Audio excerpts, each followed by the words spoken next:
बढ़ेंगे आगे। आप देख रहे हैं धोरों की धार। जोधपुर से बड़ी खबर से शुरुआत करते हैं। निर्माणाधीन मकान के पास दीवार गिरने का मामला सामने आया है। दीवार गिरने से एक मजदूर के घायल होने की खबर भी सामने आई। घायल मजदूर को अस्पताल में भर्ती कर दिया गया है। यहां पर निर्माणाधीन दीवार गिरने की वजह से यह घटना हुई है। हालांकि देखिए तस्वीरें भी आपको दिखा दें और इसी के साथ इसमें एक मजदूर के घायल होने की जानकारी मिली है। बेसमेंट खोदने के दौरान ये हादसा हुआ। खुदाई के दौरान पड़ोसी की दीवार गिर गई जिसकी वजह से एक मजदूर घायल हो गया।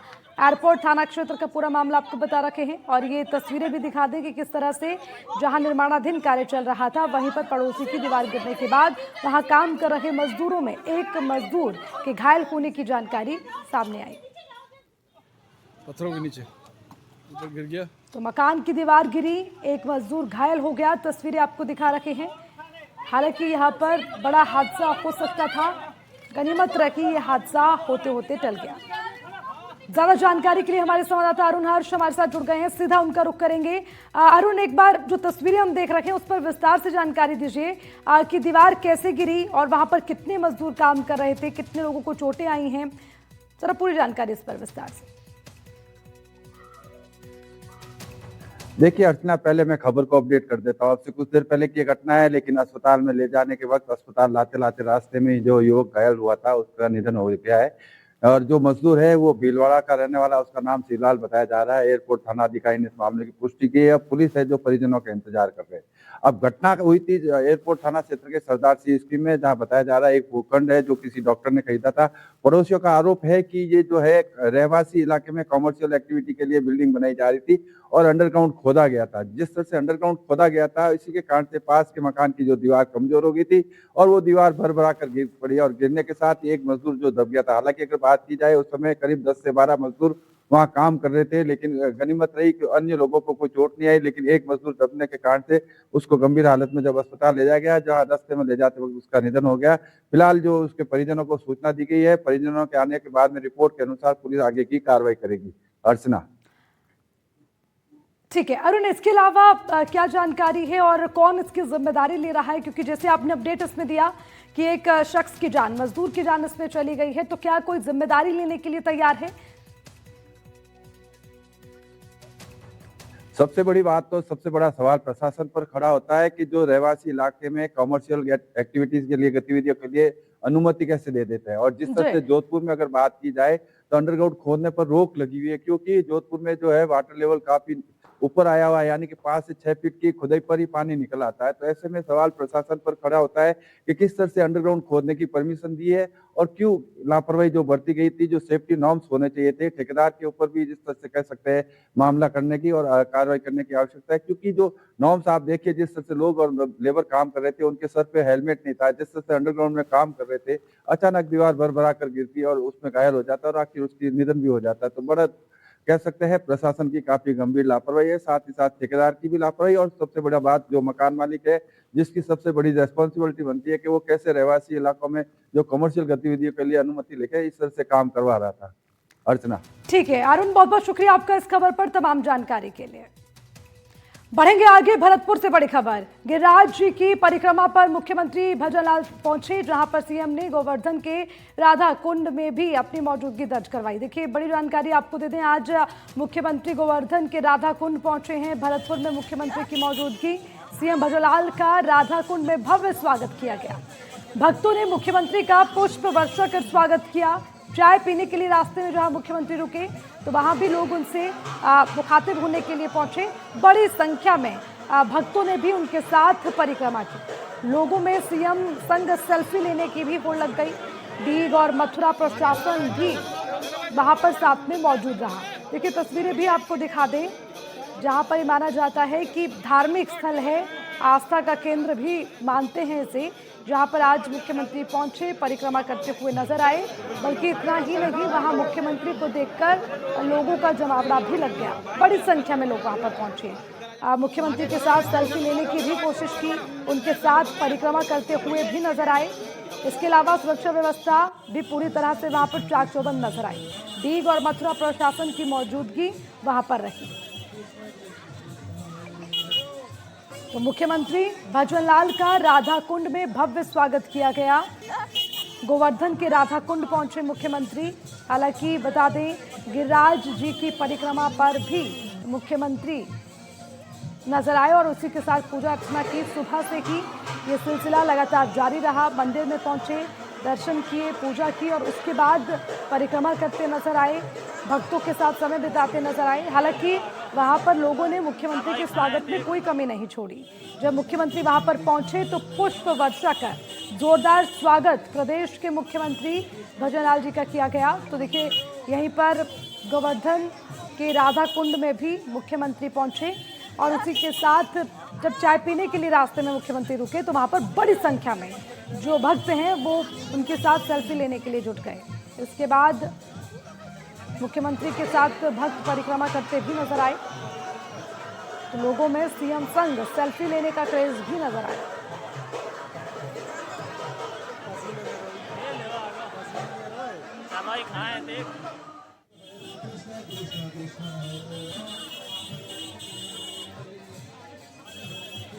तो ये देखिए, तस्वीरें आपको एक बार फिर दिखाएंगे कि किस तरह से दर्शन के लिए पहुंचे मुख्यमंत्री और उसके बाद वहां पर एक के बाद एक देखते देखते बड़ी संख्या में लोग भी जुटने शुरू हो गए।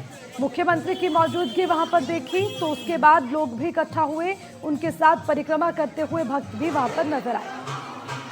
और इसी खबर पर ज्यादा जानकारी के साथ हमारे संवाददाता ललितेश कुशवाहा हमारे साथ सीधा जुड़ गए हैं, उनका रुख करेंगे। ललितेश, आज लगातार मुख्यमंत्री परिक्रमा कर रहे हैं, पूजा अर्चना कर रहे हैं, भक्तों का तांता भी उनके पीछे लग गया। जरा एक बार पूरा अपडेट दीजिए, मंदिर में दर्शन करने से लेकर अब तक जो भी जानकारी आपके पास है ललितेश। बिल्कुल अर्चना, देखिए गिरिराज महाराज की परिक्रमा सीएम अपने परिवार के साथ कर रहे हैं और उस दौरान भक्तों में भी काफी उत्साह नजर आ रहा है और इस दौरान जो भक्त है वो सेल्फी लेने के लिए उमड़ रहे हैं।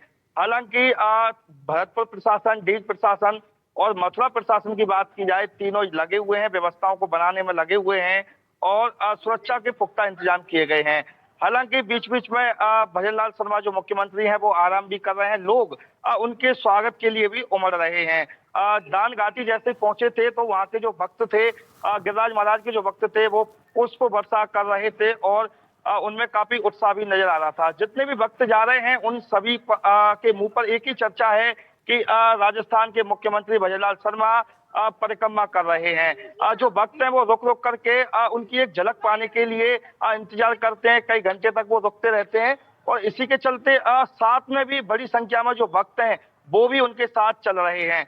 अब वो दान घाटी पहुंचे हैं और दान घाटी से अब पूछड़ी के लिए रवाना हो गए हैं। करीब 1 घंटा के समय और उनको लग जाएगा। जब वो पूछड़ी पहुंचेंगे वहां जाकर के पूजा अर्चना करेंगे और जो ये 21 किलोमीटर की परिक्रमा है इसका समापन करेंगे। नववर्ष की शुरुआत भी वो गिरिराज महाराज की पूजा अर्चना से करेंगे। जी अर्चना। ठीक है ललितेश, बहुत बहुत शुक्रिया आपका इस खबर पर तमाम जानकारी के लिए। बढ़ेंगे आगे। राजस्थान में अवैध खनन के खिलाफ बड़ा अभियान शुरू हो गया है। 2 दिन में 12 देखिए लगातार जिस तरह से कार्रवाई हो रही है अवैध खनन के खिलाफ, और जहां पर 2 दिन के अंदर 12 एक्सकवेटर और 137 वाहन जब्त किए गए हैं। 7028 टन खनिज कब्जे में ले लिया गया। तो वहीं अभियान के तहत 14 एफआईआर भी दर्ज कर दी गई है। अवैध खनन मामले में एक व्यक्ति की गिरफ्तारी भी हुई है। ये भी आपको अपडेट दे दें कि किस तरह से जहां वाहन जब्त करने का काम किया जा रहा है तो उसी के साथ बड़ी कार्रवाई करते हुए एक व्यक्ति को भी गिरफ्तार किया गया है।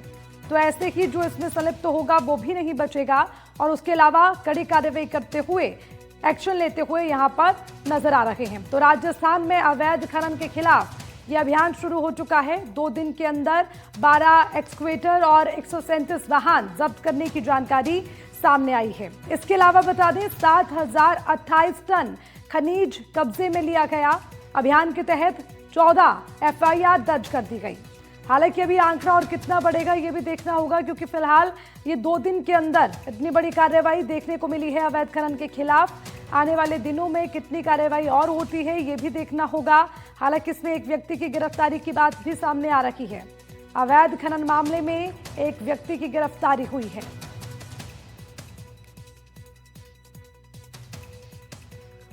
और इसी खबर पर ज्यादा जानकारी के साथ हमारे संवाददाता सुशांत पारिक हमारे साथ हैं, उनसे ज्यादा अपडेट लेंगे। सुशांत, अवैध खनन के खिलाफ अभियान शुरू हो चुका है और 2 दिन के अंदर बहुत बड़ी कार्रवाई हुई है, एफआईआर दर्ज की गई है। कब तक ये अभियान चलेगा और क्या ये फहरिस्त और लंबी होने वाली है?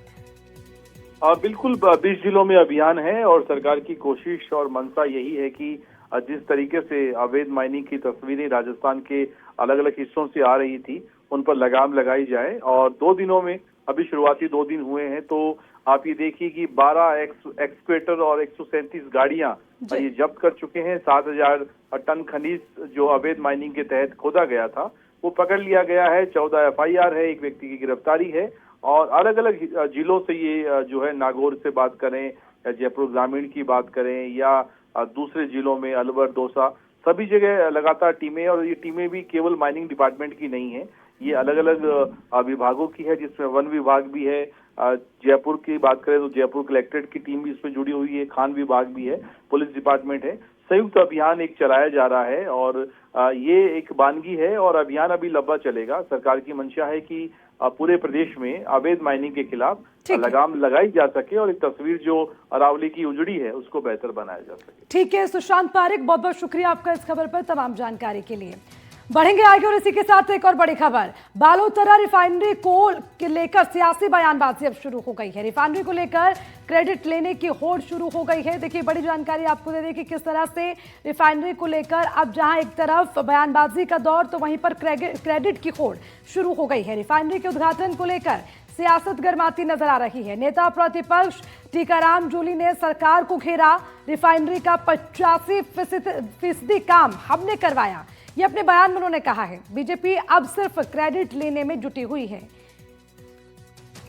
और हमारा प्रयास है अगर सभी काम ठीक रहा तो शायद जनवरी में विधिवत ये प्रारंभ हो जाएगी। हमारा माननीय प्रधानमंत्री जी के हाथों के द्वारा उनके कर कमलों से जनवरी इसी में हम प्रारंभ करने को जा रहे हैं और मुझे पूर्ण विश्वास है कि इस रिफाइनरी का प्रारंभ होने से हमारे राजस्थान की इकोनॉमी में एक बहुत बड़ा उछाल आएगा, संदेश जाएगा कि हमको एक बहुत बड़ा रेवेन्यू राजस्थान को मिलेगा और राजस्थान के विकास में काम आएगा। लगभग 85% इसका प्रोजेक्ट का जो हिस्सा है वो हम लोगों ने पूरा किया। अब वापस इनकी सरकार आ गई और ये सरकार आने के बाद में वादा करते रहे, पहले काम पहले साल में रिफाइनरी को शुरू कर देंगे। अब की बार बजट में मुख्यमंत्री जी घोषणा कर गए कि हम इसको अगस्त में पूरा कर देंगे, लेकिन अगस्त में भी नहीं कर पाए और अभी पूरा साल ही निकल गया। अब अगली साल की बात कर रहे हैं। मैं तो यही कहना चाहूंगा आप इसको पूरा करें। प्रोजेक्ट हमारा जो है ड्रीम प्रोजेक्ट था ये और राजस्थान के लिए बहुत बड़ा जो है मैं समझता हूँ मील का पत्थर साबित होगा। इससे जो आय आएगी उसका भी राजस्थान के अंदर काफी समृद्धि आएगी, राजस्थान को मजबूती मिलेगी। बढ़ेंगे आगे, अब खबर सवाई माधोपुर से है, जहां स्थित रणथंभौर के होटल शेरबाग में गांधी और वाड्रा का परिवार ठहरा हुआ है। प्रियंका गांधी के पुत्र रेहान की सगाई को लेकर यहां इन दिनों गांधी वाड्रा परिवार देश में पूरी तरह से सुर्खियां बने हुए हैं। परिवार के रणथंभौर के होटल शेरबाग में ठहरने को लेकर होटल में कड़ी सुरक्षा व्यवस्था भी कर दी गई है। एसपीजी की कड़ी सुरक्षा व्यवस्था के साथ ही सवाई माधोपुर जिला प्रशासन और पुलिस प्रशासन की भी होटल शेरबाग के चप्पे चप्पे पर तैनाती है। यहां तक कि होटल के रास्ते पर भी किसी को फटकने की इजाजत नहीं है। कांग्रेस नेता राहुल गांधी और वायनाड से सांसद प्रियंका गांधी वाड्रा अपने परिवार के साथ रणथंभौर में हैं। गांधी वाड्रा परिवार रणथंभौर के होटल शेरबाग में ठहरा हुआ है। गांधी वाड्रा परिवार की सुरक्षा को लेकर चप्पे चप्पे पर पुलिस बल तैनात है। पूरे होटल परिसर को छावनी में तब्दील कर दिया गया है। आप देख सकते हैं तस्वीरों में किस तरीके से जो एसपीजी के जवान हैं, जो अधिकारी है, सवाई माधोपुर पुलिस प्रशासन और जिला प्रशासन के जो अधिकारी है, जो कर्मचारी है, ये पूरी तरीके से यहाँ पर तैनात है और पूरे होटल को छावनी में बदल दिया गया है। आज गांधी परिवार का कोई भी सदस्य रणथंभौर भ्रमण पर नहीं गया है, क्योंकि आज बुधवार होने के चलते एनटीसी की गाइडलाइन के मुताबिक रणथंभौर के जो जोन नंबर 1 से 5 है वो भ्रमण के लिए पूरी तरीके से बंद है। ऐसे में गांधी परिवार का कोई भी सदस्य आज रणथंभौर भ्रमण पर नहीं गया है। बताया यही जा रहा कि कल गांधी परिवार के लोग रणथंभौर नेशनल पार्क का भ्रमण कर बाघों की अटकेल यहाँ देख सकते हैं, लेकिन आज गांधी परिवार के सभी लोग रणथंभौर के होटल शेरबाग में रहे और कड़ी सुरक्षा व्यवस्थाएं यहाँ देखी जा सकती है। बजरंग सिंह राजावत, एनडीटीवी, सवाई माधोपुर। रेहान वाड्रा की सगाई पर बीजेपी ने तंज कसा। सुमित गोधा ने राहुल गांधी का नाम लेकर घेरा, राहुल गांधी को शादी तक करने की नसीहत दे डाली। राहुल की शादी वाले बयान पर कांग्रेस ने भी बीजेपी पर हमला बोला। पीसीसी चीफ डोटासरा ने सुमित गोधा पर पलटवार किया। सगाई अच्छी बात है, शादी करें तो इसमें हम तो चाहे राहुल गांधी भी शादी करें, इसमें क्या बात है, उनकी भी सगाई हो, इसमें क्या कुछ सही चलेंगे, वो जो भी सही नहीं चल रहे शादी होगी तो ठीक चलेंगे। सुमित गोतारा जी किस तरीके की भाषा का इस्तेमाल कर रहे हैं? क्या यही संस्कार है उन मंत्रियों को? यही संस्कार है या आरएसएस की पाठशाला में यही बातें सिखाई जाती हैं कि कौन कब शादी करेगा और क्यों नहीं करेगा, और करेगा तो क्या करेगा? आप किसी के निजी जीवन में झांकना आपको अधिकार किसने दे दिया कि कौन क्या करेगा क्या नहीं करेगा, किसकी शादी होगी किसकी शादी नहीं होगी? ये इसलिए अनर्गल बयानबाजी करते हैं कि इनके पास में विकास का कोई विजन नहीं है, कोई काम नहीं है। जो बजट घोषणाएं थी उसकी 10-15% भी क्रियान्वित नहीं हुई है।